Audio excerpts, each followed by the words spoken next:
In the quiet town of Willow Creek, where the streets were lined with maple trees and neighbors knew each other by name, lived a boy named Ethan Parker. He wasn't born into wealth, fame, or privilege. His father worked long hours as a mechanic, and his mother managed a small bakery that smelled of fresh bread every morning. Ethan was like many kids in his town. He loved baseball, drawing superheroes in his notebook, and staying up late to watch the stars. But inside him burned a dream so big it scared him sometimes. He wanted to become an astronaut. The first time Ethan spoke about his dream, he was only 8 years old. His classmates laughed.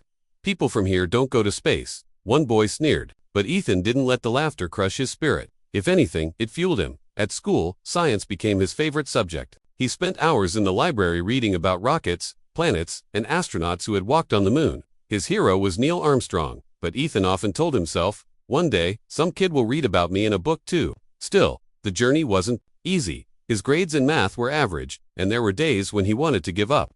His father would remind him, "Son, the road to the stars starts with a single step. Just keep walking." By the time he was 14, Ethan was working part-time at his mother's bakery, saving every dollar to buy a telescope. It took him an entire year, but the day he finally held that telescope, it felt like holding a piece of the universe in his hands. On clear nights, he'd set it up in the backyard and watch the moon's craters, the glow of Jupiter, and the distant sparkle of Saturn's rings. High school brought new challenges. His classmates were planning for football scholarships or local jobs, but Ethan was focused on joining NASA's student programs. He applied to a summer space camp, only to be rejected the first time, and the second time. By the third rejection, he sat in his room, staring at the letter, wondering if the kids who had laughed at him were right. That his mother walked in quietly, placed a plate of fresh cookies beside him, and said, "Ethan, dreams don't work unless you do. Are you willing to try again?" Something inside him sparked. He applied for a fourth time, and this time, he got in. Space camp was unlike anything Ethan had experienced. He built model rockets, trained in simulators, and met real astronauts who told him that failure wasn't the end, it was part of the journey. From that summer onward, Ethan worked harder than ever. He joined science clubs, volunteered at the local observatory, and even tutored younger kids in math and science. He wasn't just chasing his dream anymore. He was living it, one step at a time. After graduating high school with honors, Ethan earned a scholarship to study aerospace engineering at a university several states away. Leaving Willow Creek was bittersweet. He loved his town, but the stars were calling. College life was tough.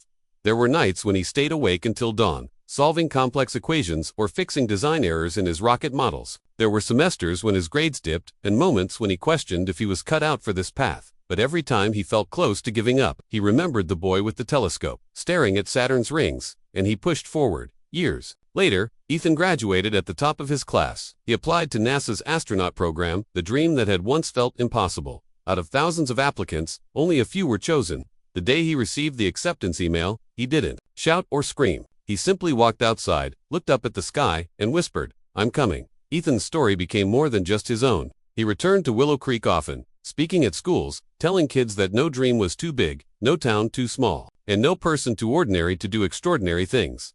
On the day of his first mission to the International Space Station, his parents stood in the crowd, tears in their eyes, as the rocket roared to life. The boy from the small town was now touching the stars, and somewhere, far above the Earth, Ethan Parker looked out the window of the spacecraft at the blue planet below, knowing his journey had only just begun.